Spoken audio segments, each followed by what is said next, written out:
অত্যন্ত মর্মাহত জুলাই আগস্টের ঘটনা নিয়ে। আমরা কেন এই কাজ করতে গেলাম?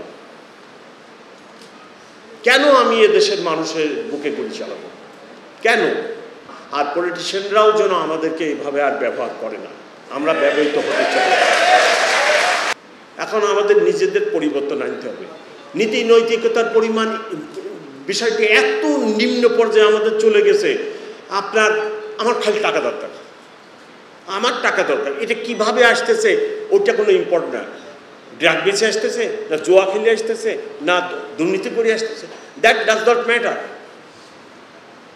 যে কোনো উপায়ে আমার টাকা দরকার। এই কোন এক সমাজে আমরা চলে গেলাম? নীতি নৈতিকতা এইরকম একটা লেভেলে চলে গেছে। সো এটারও ইম্প্রুভমেন্ট, এটাও হয়তো একটা দুঃশাসন, দীর্ঘদিনের দুঃশাসন এর ফল হলো এইটা। হ্যাঁ, 15 লক্ষ টাকায় দিয়ে আপনি কি করেন? 15 লক্ষ টাকায় দিয়ে আপনি কুরবানির ছাগল কিনে আনেন। আমি এই বাসায় বাস করি, আমি একজন সরকারি কর্মকর্তা, আমার ছেলে 15 লক্ষ টাকায় দিয়ে ছাগল কিনে এলো। আমি একটিবার ভাবি না যে ওই আমার প্রতিবেশী কি ভাবতেছে যে আমি 70,000 টাকা বেতনের চাকরি করি আর আমি 15 লক্ষ টাকায় দিয়ে আমার ছেলে ছাগল কিনে চলে আসি। এগুলোকে আপনি কোথায় যাবেন বলেন? যাওয়ার একটা জায়গা দেখান আমার, যে আমি ওখানে যাই। এই হলো আমাদের দেশের নীতি নৈতিকতার অবস্থান। মানুষের বিসিএস পাস করে, আপনার ইউনিভার্সিটি থেকে যারা ফার্স্ট হচ্ছে, আগে তারা টিচার হতো। টিচার কি হবে রে বাবা তুমি? আমি টিচার, হয় ইউনিভার্সিটির টিচার হবো, নয় কলেজের টিচার হবো, না স্কুলের টিচার হতো। এখন কি আমি কাস্টমস, আমি ট্যাক্স, আমি পুলিশ, এইগুলো হব। কি কারণ? আপনারা তো সহজেই বুঝতেছেন কারণটা।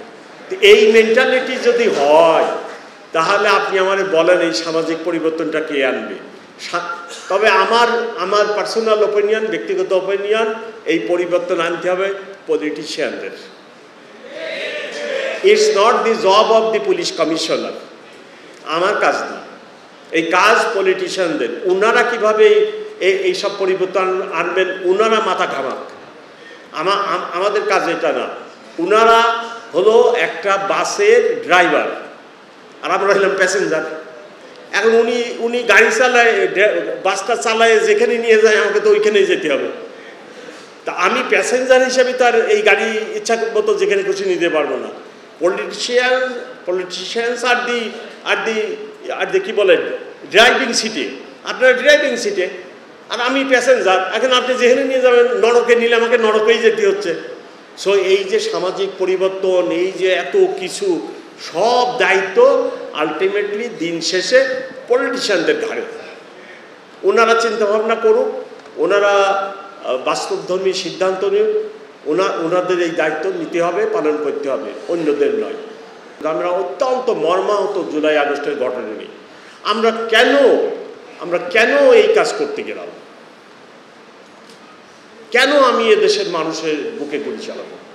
কেন? এই কেনর জবাব আমাদের কাছে নেই। আমরা খুব অনুতপ্ত, ক্ষমা প্রার্থী আপনাদের কাছে। আমরা এই কাজ করতে চাই না। আর পলিটিশিয়ানরাও যেন আমাদেরকে এইভাবে আর ব্যবহার করে না, আমরা ব্যবহৃত হতে চাই। আপনারা ভালো থাকবেন, আপনারা থানার সেবা নেবেন। আমার ওসিকে যা বলার আমি অলরেডি মেসেজ দেওয়া আছে। আপনারা মামলা করবেন, ঘটনা হলে সত্য ঘটনার মামলা করবেন। আমি বলছি আমার এক থানায় 500 মামলা হোক, হিসাব নিকাশ কৈফিয়ত আমি দিব, জবাব আমি দিব। কিন্তু কোনো লোক ঘটনা হয়েছে কিন্তু ওসি মামলা নিবে না, এই ঘটনা করবে না। 500 মামলায় করবে, কোনো সমস্যা নেই। আপনার বাসায় ডাকাতি হয়েছে, আপনার ছিনতাই হয়েছে, আপনি যদি মামলা না করেন তাহলে তো বিচার হবে না, বিচার পাবেন না। সব মামলা নিয়ে আর চিন্তা করবেন না। আমি ওসি সাহেবদেরকে ক্লিয়ারলি বলছি, আমার এক থানায় 500 মামলা হোক, আপনারা নিয়ে ওটা নিয়ে অডিট না, মামলা নেন, তদন্ত করেন, আসামি ধরেন।